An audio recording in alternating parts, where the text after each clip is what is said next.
Are you ready for another amazing transformation? Two of my friends and I came together to give this elderly Amazon parrot a new lease on life. She exchanged hands today from one home to her next, the home where she'll live out the rest of her golden years. She took to her new caretaker right away, and that's always a great sign. Boy, did this bird's feathers tell a story. If you look closely, you can see dark bands. These are known as stress bars, and they form when the bird is under a lot of stress during molting. It's due to a disruption in the growth of the feather. Many parrots' beaks become brittle and flaky with age, similar to older people's fingernails and toenails. They are both made of keratin after all. I'm using my gentle rotary sander to file the sides down and make them a little bit more even. The length was only slightly excessive, but we decided to take care of it just so that it was all done at one time to not put her under more stress. This parrot is most likely half a century old. Old or young, I try to make the experience as pleasant as possible, and I always make sure to treat them with the utmost respect and dignity. Most parrots' nails are wearing down naturally through normal use, as long as they're provided with the right types of perches.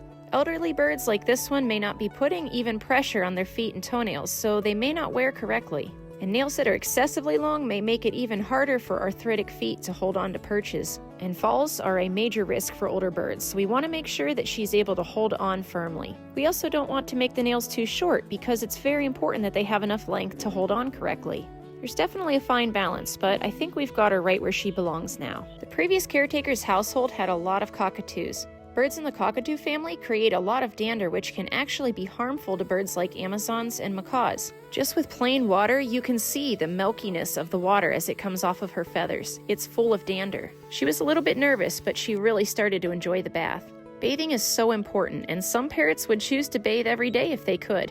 And she can once she settles in. After her bath, I used a little bit of coconut oil to moisturize her dry beak. We can't skip those scaly little feet either. I use cold-pressed organic fair trade coconut oil. It's food grade and it won't do any harm if they eat it. After her little foot massage, it's time to go under the lamps to dry. She's really soaking it up and you can see the stress just melting away from her.